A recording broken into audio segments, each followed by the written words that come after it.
Hi BookTube. I thought I'd come on here with my squeaky chair and do a quick currently reading because I forgot to vlog again.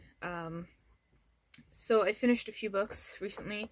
I finished A History of Russia from Peter the Great to Gorbachev by Mark Steinberg. This is part of the Great Courses, so it was an audiobook.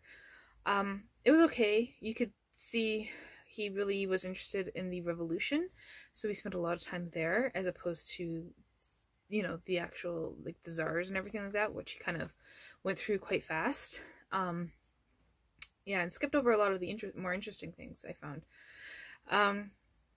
And I also finished the Simulacra by Philip K. Dick, and I really do enjoy spending time in Philip K. Dick's head, because it's just so weird, like the concepts that he comes up with and the way that he talks about them, it's just so weird. But I'm also glad that I can escape from his head. I started reading the Amulet series as well. I finished the first few books there. I started rereading some of my books from that video I posted about chapter books that I loved when I was a kid. I finished reading Bamboo and Friends, which was a really short read, about a alien who comes down to Earth and discovers that the zookeeper is withholding money from part of the budget that feeds the animals. So they decide to steal the animals from the zoo. And it's a very interesting book. And that gets me into my currently reading, because another book that I decided to reread from there is this, The True Confessions of Charlotte Doyle by Avi. This was one of my all-time favorite books, and going into it now, I can't remember much about it, besides the fact that it's about this girl who's this young lady, I think in the early 1800s, or the mid-1800s. I don't think they give you a date. But she goes on a ship and disguises herself as a sailor. Yeah, so that's interesting. I'm not near done that one, but I mean, it won't take very long because it's a children's early middle grade book. But there's lots of interesting concepts so far, like all my life I'd been trained to obey, educated to accept, so what could I do? I could hardly change in a moment. So she's going against all her instincts there. Yeah, pretty cool. I'm almost done The Strange Silence of the Bible and the Church. I think it was 172, and so like 40 pages left in that. And this is about, how can I put it? It's a lot more complicated than it sounds. It talks basically about the disconnect between pastors learning about historical contexts, interpretation, theology, all this stuff that we have to look at the Bible with. Like it's all these different things, and how it's not being conveyed to the lay people, to the people who actually attend the church. So yeah, it's really quite interesting. Lots of notes on that. This one I think I can finish today. This is They Called Me Number One, by both Sellars, and I really only think there's like less than 20 pages left in this, and it's about her experience in residential schools, except now she's an adult, the part where I'm at. She's going off to university, and then there's the final thoughts and then an afterward, so it's not much left in there, and again, lots of notes about her experience.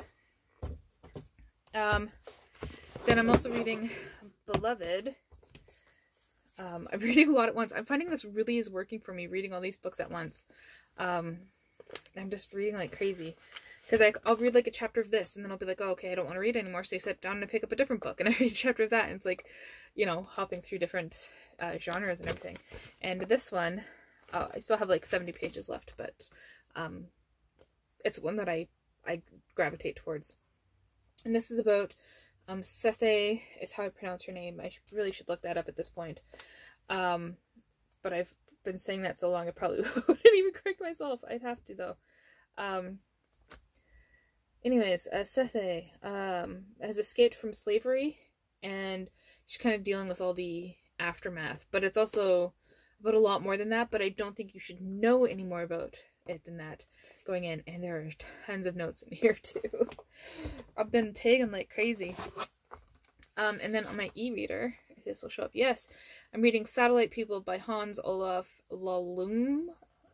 It's an M, not an N. And this is book 2 in the K2 series. I can't pronounce his first name, but his last name's Christensen. And yeah, he's a detective in Norway in the 1960s, and so far both of his cases from book 1 and this book have had to do with World War II, and mostly talking about the resistance that went on in there. So here we have this really rich guy who has died, and then his son is also dead now. Probably spoiler alert, but I don't know if anyone else is reading these. But yeah, really interesting.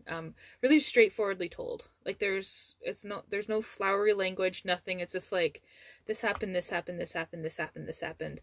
I did this, I went back and talked to this person, this is what they said. So it's like, I really appreciate that every once in a while. Sometimes I really like flowery, confusing language, and other times I like straightforward stuff. That's what I mean when there's that certain je ne sais quoi that I can't put my finger on it, because it's not the same thing in every book. Anyways, I also thought I would unwrap some books, and so I asked Google for some random numbers, and they gave me this nice thick book. And the whole point of this, I looked at this book and I went, oh no, I'll just pick the book beside it because it's skinnier. And I said, no, the whole point of this project was so that I wasn't avoiding these big thick books. And it's only the 18th today, so there's like 12 days left. And even if this comes into December, that's alright. So let's open this book up. And it appears to be, oh no, it's not a naked hardback, but it doesn't look like there's anything on the back there. Okay. This will be a fast read.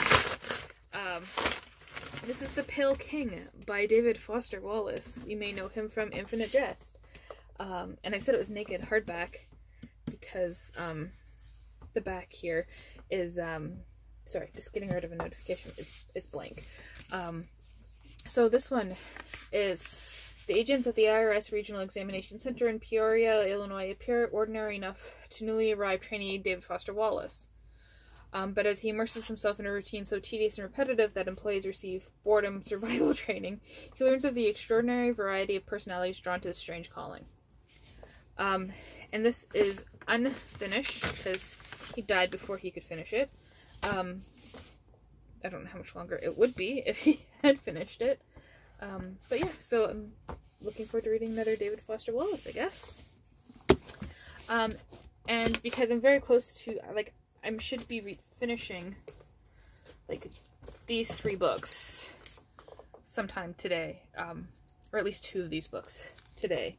And I like to keep my reading list long. So I asked for another book from Google, and they gave me this, and I think it's a graphic novel. And I stopped wrapping graphic novels, but this was from before I decided that. That's the edge. Let's see what this is. And this is Postal. By all these people down here. I don't know where the camera is on the phone. Oh, this is, I think there's a guy working in the postal office, and he supposedly has autism, and then people start getting murdered, and he's working on solving it. I'm not entirely sure. I'll get that finished in like one sitting. I do that with graphic novels. And because of that, I asked for another book. And thankfully this one is a bit thinner. So let's go. And okay, we have a Salman Rushdie. Grimus. Flapping Eagle is a young Indian given the gift of immortality after drinking a magic fluid. Tiring of the burden of immortal life, he sets off to find the mystical Calf Island where he can rejoin the human race. Interesting. I wonder, just because of the name, like, Flapping Eagle, if he means, like, a person from India or a First Nations person from North America. We'll see. I'm assuming, because Salman Rushdie is himself Indian, that this is going to be an actual Indian person. So there we go. That's my currently reading. I've been talking for 10 minutes. I'm not going to edit this. I'm not going to do anything to it. I'm just going to upload it. The background is just my bedroom because I'm just sitting here in my chair watching YouTube. I just wanted to get a quick video up and out. So thank you for watching. Let me know what you're currently reading down below. And if you're keeping warm, because it's like -9 here. Yeah,